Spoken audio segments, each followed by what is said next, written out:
Study IQ IAS, अब तैयारी हुई अफोर्डेबल। नमस्कार दोस्तों फाइनली दिल्ली के चीफ मिनिस्टर अरविंद केजरीवाल जी को 6 महीने के बाद सुप्रीम कोर्ट ने बड़ी राहत दी और उनको बेल मिल गया है। ध्यान रखिएगा, यहाँ पर जो बेल पहले उनको मिला था वो इंटरिम बेल था, वो मतलब बहुत छोटे कम समय के लिए था बिकॉज ऑफ इलेक्शंस। लेकिन यहाँ पर जो रेगुलर बेल है वो 6 महीने बाद मिल रहा है, क्योंकि उनको मार्च में अरेस्ट किया गया था और अब सितंबर में ये जमानत दी गई है। ये आप देख सकते हैं खबर, supreme court grants bail to Arvind Kejriwal in Delhi excise policy case. इसी को देखते हुए यहां पर जो मनीष सिसोदिया है उनका ट्वीट आया और उन्होंने कहा, झूठ और साजिशों के खिलाफ लड़ाई में आज पुनः सत्य की जीत हुई है। और यहां पर आम आदमी पार्टी इसको बढ़ चढ़कर सेलिब्रेट कर रही है। लेकिन यहां पर आम आदमी पार्टी का यह भी कहना है कि जो होम मिनिस्टर अमित शाह जी हैं उनको रिजाइन कर देना चाहिए, क्योंकि कोर्ट का जो बयान आया है सीबीआई को लेकर, उसकी वजह से यहां पर अमित शाह जी को रिजाइन करना चाहिए। तो ये पूरा मामला है क्या, आखिरकार कौन से कंडीशंस पर बेल मिला है, सुप्रीम कोर्ट ने क्यों बेल दिया है, और साथ ही साथ सीबीआई को लेकर क्या बोला गया है। क्योंकि कुछ साल पहले आपको याद होगा केस्ड पैरट वाला बयान आया था सुप्रीम कोर्ट का, तो सबको जानेंगे, आपको काफी कुछ समझ में आएगा। चलिए आगे बढ़ते हैं, लेकिन उससे पहले मैं आप सबको यह भी बता दूं कि आप में से जो भी लोग 2025 की तैयारी कर रहे हैं, ये सबसे बेस्ट मौका है आपको हमारे यूपीएससी बैच लेने का, क्योंकि इस समय स्टडी IQ का 10th एनिवर्सरी का सेल चल रहा है, जिसमें हम आपको एक्स्ट्रा डिस्काउंट दे रहे हैं, इतना जितना आप तक को अभी तक नहीं मिला होगा। तो ज्वाइन करने के लिए हमारे वेबसाइट ऐप पर जाइए या फिर कमेंट सेक्शन में लिंक, और आपको यूज करना है ये कोड अंकित लाइव, ताकि आप मैक्सिमम डिस्काउंट ले सके। और ध्यान रखिएगा, अगर आप ये बैच लेते हैं और 2025 का सिर्फ प्रीलिम्स भी अगर आप क्रैक कर लेते हो, तो जो पूरा का पूरा फीस आप पे करोगे वो भी आपको रिफंड मिल जाएगा। और इसके अलावा अगर आप MCQs अटेम्प्ट करना चाहते हैं तो मेरे इंस्टा पेज पर जाइए, वहां पर स्टोरीज में जितने भी MCQs हैं उसको भी आप अटेम्प्ट कर पाएंगे। चलिए शुरुआत करते हैं और सबसे पहले ये देखते हैं कि एग्जैक्टली हुआ क्या है। आप सबको याद होगा दिल्ली लिकर पॉलिसी केस, जिसकी वजह से काफी लंबा समय हो गया है, पिछले 2-3 वर्षों से इसके बारे में काफी बातचीत हो रही है, एंड आई एम श्योर आप सब इसके बारे में जानते होंगे, मैं उसको दोहराना नहीं चाहूंगा। लेकिन इसी केस के तहत यहां पर अरविंद केजरीवाल जी को अरेस्ट किया गया था, जिसमें सुप्रीम कोर्ट ने यहां पर जमानत दी है। और साथ ही साथ आप देख सकते हो सीबीआई के द्वारा जो अरेस्ट किया गया है उसको लेकर भी क्वेश्चन किया गया है यहां पर सुप्रीम कोर्ट के द्वारा। बेसिकली क्या था कि 2 जजों की जो बेंच है, आप देख पाएंगे यहां पर जस्टिस सूर्यकांत और जस्टिस उज्जवल भुयान, उन्होंने पूरे सुनवाई जो है वो 5 सितंबर को कंप्लीट कर ली थी, और फाइनली उसका जो ऑर्डर है वो आज आना था, और उसी के आधार पर उनको बेल मिला है। खैर, यहां पर क्वेश्चन ये है सबसे पहला कि सुप्रीम कोर्ट ने क्या कोई कंडीशंस रखा है, क्योंकि पिछला जो इंटरिम बेल मिला था अरविंद केजरीवाल जी को, वो यहां पर कुछ कंडीशंस के आधार पर मिला था चुनाव को देखते हुए। तो मैं आपको बता दूं, यहां पर भी कई सारे कंडीशंस डाले गए हैं अरविंद केजरीवाल जी के ऊपर। जैसे कि एक तो उनको बेल तब दिया जा रहा है जब उनको एक बॉन्ड साइन करना होगा 10 लाख रुपए का। ये इसलिए होता है ताकि वो हमेशा प्रेजेंट रहें, वो यहां पर कहीं जाए नहीं, और जब भी कोर्ट में उनको हाजिर होना पड़े तो वो उनको करना पड़ेगा। तो ये 10 लाख रुपए का बॉन्ड उनसे साइन कराया गया है। फिर दूसरा ये बोला गया है कि वो बेल के दौरान यहां पर कुछ भी कमेंट नहीं कर सकते on Delhi liquor policy case. तो जो भी इस समय केस इस समय चल रहा है उसके बारे में कोई भी वो पब्लिक में कमेंट नहीं कर पाएंगे। दूसरा यहां पर एक और कंडीशन है, वो ये है कि जब जब ट्रायल होगा उनको प्रेजेंट होना पड़ेगा, ये साफ साफ सुप्रीम कोर्ट ने कहा है। और इसके अलावा एक और जो इंपॉर्टेंट चीज है वो ये है कि वो चीफ मिनिस्टर के ऑफिस में एंटर नहीं कर सकते, वो दिल्ली सेक्रेटरिएट में एंटर नहीं कर सकते। मतलब कि जो कार्यभार होता है चीफ मिनिस्टर को जो संभालना होता है वो नहीं कर पाएंगे, और जितने भी ऑफिशियल फाइल्स वगैरह होते हैं उसको भी वो साइन नहीं कर पाएंगे। अब देखिए इंपॉर्टेंट इसलिए हो जाता है क्योंकि वो अभी भी चीफ मिनिस्टर हैं दिल्ली के, ऐसा नहीं है उन्होंने रिजाइन किया था। तो अब क्वेश्चन यहां पर यही उठता है कि आखिरकार फिर दिल्ली चलेगी कैसे, क्योंकि एक चीफ मिनिस्टर का रोल बहुत इंपॉर्टेंट हो जाता है, तो वो यहां पर देखना होगा। लेकिन आप देख सकते हैं कि अरविंद केजरीवाल जी को सबसे पहले अरेस्ट कब किया गया था, ध्यान रखिएगा 21 मार्च को, और उस समय जो अरेस्ट हुआ था वो एक्चुअली ईडी के द्वारा किया गया था, एनफोर्समेंट डायरेक्टरेट के द्वारा, बिकॉज उस समय मनी लॉन्ड्रिंग के चार्जेस उनके ऊपर लगाए गए थे।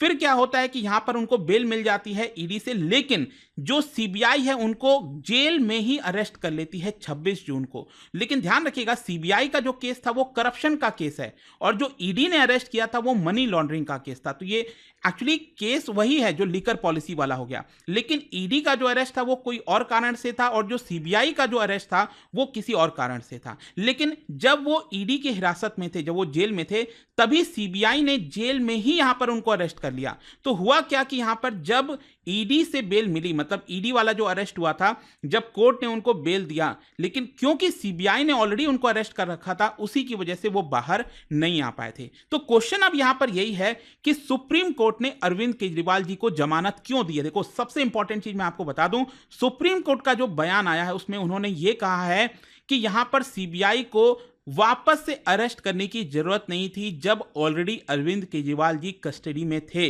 जो जस्टिस हैं, जो सुनवाई कर रहे थे इस पूरे केस की, उन्होंने यहां पर कहा है कि जब ऑलरेडी ट्रायल कोर्ट ने रेगुलर बेल दे दिया था, तो सीबीआई उस समय क्यों एक्टिव हुई। यहां पर अगर सीबीआई चाहती तो पहले भी एक्टिव हो सकती थी। पिछले 22 महीने से सीबीआई क्या कर रही थी, तो इसी की वजह से यहां पर जो अरविंद केजरीवाल जी हैं उनको बेल मिला है। आप देख सकते हैं अरविंद केजरीवाल जी की तरफ से जो वकील है अभिषेक मनु सिंघवी, वो यहां पर खड़े हुए थे और उन्होंने भी इसी आर्गुमेंट को रखा था कि सीबीआई के द्वारा जो अरेस्ट किया गया है वो सही नहीं है, क्योंकि पिछले 2 साल में सीबीआई ने कुछ नहीं किया और अचानक से यहां पर उनको अरेस्ट कर लिया, क्योंकि ईडी वाले केस में उनको जमानत मिल गई थी। लेकिन देखिए, यहां पर जो एक सवाल उठ रहा था कि सीबीआई ने जिस प्रकार से अरेस्ट किया है, जो प्रोसीजर है, क्या उसमें कोई गड़बड़ी हुई है। तो देखो, इसको लेकर जस्टिस सूर्यकांत जी के द्वारा साफ साफ बोला गया कि नहीं, हमने यहां पर सीबीआई का पूरा रीजंस वगैरह देखा उनको अरेस्ट करने का, लेकिन उसमें कोई वॉयलेशन नहीं है। ध्यान रखिएगा, कोर्ट ये कह रही है, सुप्रीम कोर्ट ये कह रही है कि सीबीआई ने जो प्रोसीजर अपनाया है उसमें कोई गड़बड़ी नहीं है, लेकिन जो मोटिव एक होता है उसको लेकर सवाल उठाया है, वो मैं आपसे और आगे चर्चा करूंगा। फिर दूसरा रीजन क्या है बेल देने का। देखो, यहां पर यह बोला गया है कि जो ट्रायल है, ये जो पूरा मामला चल रहा है दिल्ली लिकर पॉलिसी केस का, इसमें जो भी ट्रायल है वो अभी इमीडिएट फ्यूचर में कंप्लीट नहीं होने वाला। और क्योंकि ये फ्यूचर में अभी जस्ट तुरंत कंप्लीट नहीं होगा, क्या हम तब तक अरविंद केजरीवाल जी को जेल में ही रखेंगे? ऐसा नहीं होना चाहिए, क्योंकि आपको पता होगा एक बेल का रूल है, bail is the rule, jail is the exception. मतलब जब तक यहां पर दोषी को सजा करार नहीं दे दिया जाता, तब तक यहां पर आप उसको कितने समय तक एक तरह से जेल में रखे रहोगे। तो बेल एक अधिकार होता है। तो सुप्रीम कोर्ट का यह कहना था कि जो ट्रिपल टेस्ट होता है बेल के लिए, वो यहां पर सेटिस्फाई करता है अरविंद केजरीवाल जी के केस में, और इसी की वजह से यहां पर उनको बेल मिलनी चाहिए। तो आई होप कि अब आपको समझ में आ गया होगा अच्छे से कि आखिरकार बेल देने का रीजन क्या है सुप्रीम कोर्ट के द्वारा। लेकिन उससे भी बड़ा प्रश्न यहां पर आप देख सकते हैं जो बार बार उठ रहा है, वो है सीबीआई को लेकर। क्योंकि देखिए, यहां पर एक बहुत बड़ा रिमार्क दिया गया है सुप्रीम कोर्ट के द्वारा वापस से। आपको याद होगा कि कुछ साल पहले, मतलब अभी जो मोदी सरकार बनी है 2014 से, उसके पहले अगर आप देखोगे, यूपीए सरकार के दौरान सुप्रीम कोर्ट का एक बड़ा बयान आया था और केज्ड पैरेट बोला था सुप्रीम कोर्ट ने सीबीआई को, और एक तरह से यह इंडिकेट किया था कि कहीं ना कहीं जो सीबीआई है वो पॉलिटिकल हाथों में है। जैसा जैसा मिनिस्टर्स, पॉलिटिशियंस कहते हैं, उसी हिसाब से यहां पर सीबीआई करती है, जबकि ऐसा नहीं होना चाहिए, और इसीलिए वो रिमार्क दिया गया था केज्ड पैरेट। तो यहां पर देखो क्या है ना कि सुप्रीम कोर्ट ने ऐसा नहीं है कि वापस से उनको केज्ड पैरेट कहा है, लेकिन यहां पर सुप्रीम कोर्ट ने यह कहा है कि ये जो परसेप्शन है केज्ड पैरेट का, इसको आपको सुधारने की जरूरत है, क्योंकि परसेप्शन काफी मैटर करता है, स्पेशली देश में, डेमोक्रेटिक कंट्री में आप किस तरह से चीजें कर रहे हो। भले ही हो सकता है कि सीबीआई यहां पर सही काम कर रही हो या फिर, लेकिन यहां पर अल्टीमेटली मैटर यह करता है ना कि लोगों के मन में परसेप्शन क्या है। तो सुप्रीम कोर्ट यह कहना चाहता है कि अभी भी ऐसा लगता है कि जो सीबीआई है वो एक केज्ड पैरेट है, और इसी की वजह से आपको अपना जो परसेप्शन है उसमें सुधार करने की जरूरत है। तो ये जो बयान आया है, इसी को लेकर जो आम आदमी पार्टी है उन्होंने बहुत सारे सवाल खड़े किए हैं। उन्होंने डायरेक्टली अटैक किया है सेंट्रल गवर्नमेंट के ऊपर, बीजेपी सरकार के ऊपर, और कहा है कि यहां पर सुप्रीम कोर्ट का एक इंडिकेशन यह है कि सीबीआई अभी भी आपके हाथों में है, वो इंडिपेंडेंट नहीं है। और ये जो रिमार्क है, इसको देखते हुए होम मिनिस्टर अमित शाह जी को रिजाइन कर देना चाहिए।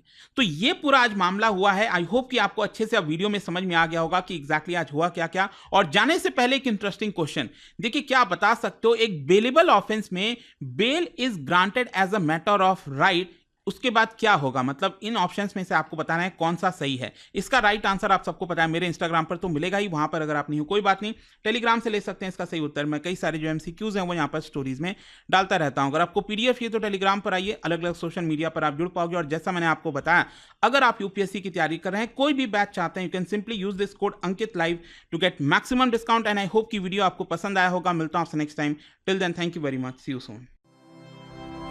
स्टडी IQ IAS, अब तैयारी हुई अफोर्डेबल।